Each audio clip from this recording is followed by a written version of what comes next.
I think this is one of the most intriguing from day one title races that we've had in Serie A for a long time, precisely because I have no idea what to expect from this team under Sarri. I still have no idea after watching some of these friendlies. I mean, they haven't been good in pre-season, we should say that. They haven't been bad. I think I always temper that because every year some nonsense happens in pre-season and then the season starts and a lot of teams look exactly as they did the season before, so don't overread into it. But I don't believe that Sarri has a clear handle on this team yet, which fair enough, like new manager, lot of important new players coming in there, of course, from De Ligt to Rabiot to Ramsey. Like it's a lot of change. But throw in the fact that, and this is unfortunate, but Maurizio Sarri's spent the last couple of days not well. Like he's got pneumonia and he's had to be in hospital, hasn't been able to be at training.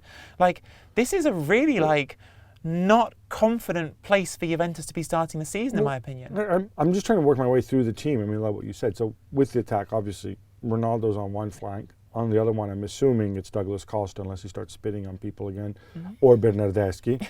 And you're okay there. Moise has left.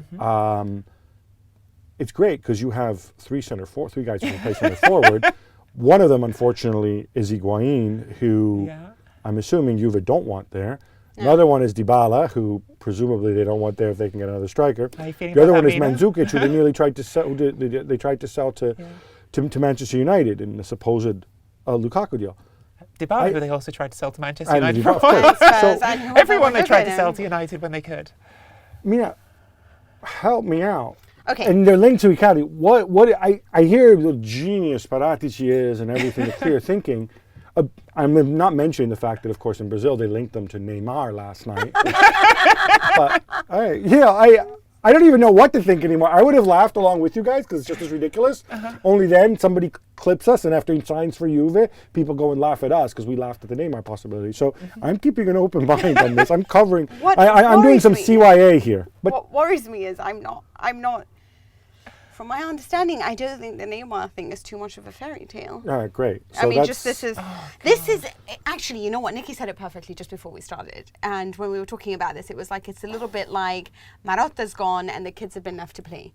And the season, the market started off so well. You know, it's like the wonderful capture of De Ligt. You know, it's like, okay, let's get Rabiot, let's get Ramsey. These guys are free. It was amazing. And then all of a sudden, it descended into chaos. Let's bring in Danilo, who's the world, who's been rubbish pretty much for 2 seasons, or 3. Yeah. Let's have Mandzukic and Higuain, and then one Icardi who's a penalty box player, and I'm not sure would fit in with Ronaldo's play. Let's try to get rid of the only creative force that we have, sometimes linking play in Dybala. What's happened? Did he hit his head, Paratici, or is he just not competent anymore without the grown-up? Because you saw what Sarri said last week. When he said, we have to, this is the other wonderful, and I'm sorry, I really struggle. For me, I think Italian clubs have finally realized to believe in youth and try to promote youth. Juventus generate, obviously, a huge amount of academy players, although maybe not as many as they should, but they don't get a shot. And so as a result, you saw that from Sarri last week, where he's like, well, we can only register 22 players for the Champions League because the only homegrown guy is Pinsoglio. And I don't blame people for not knowing who he is. Basically, he's a security guard there. No, he's not a real footballer. He doesn't really play, but he's got the merits of having come through the ranks.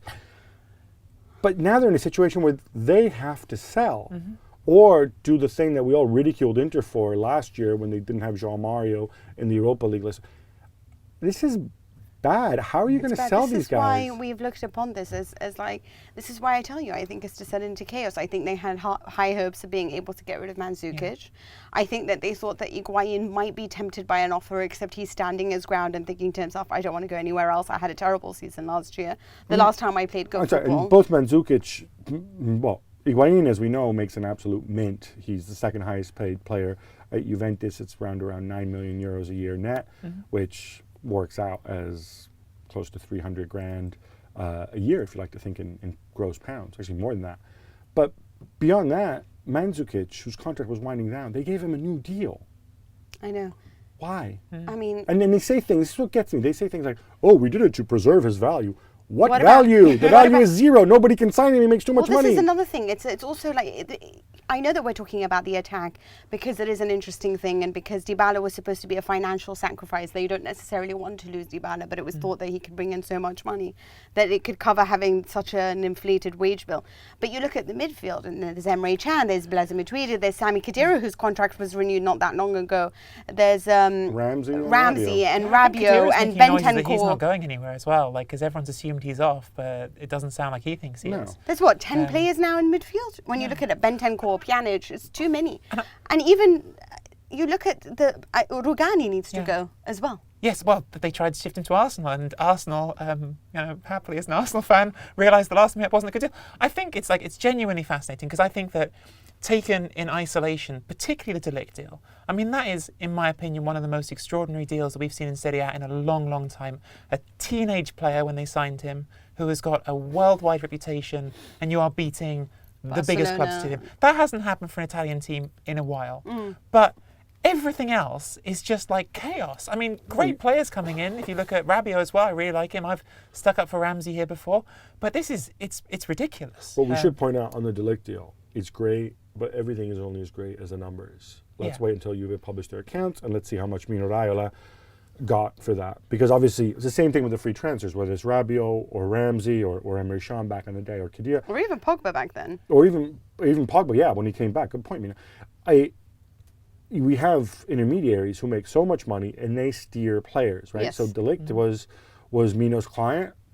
Barcelona had an offer, and then weirdly he ends up at Juve, which is fine. I mean, I think, put it, if De Ligt had asked me what I thought, I would have said, nah, I think you're better off going to Juve than going to Barcelona.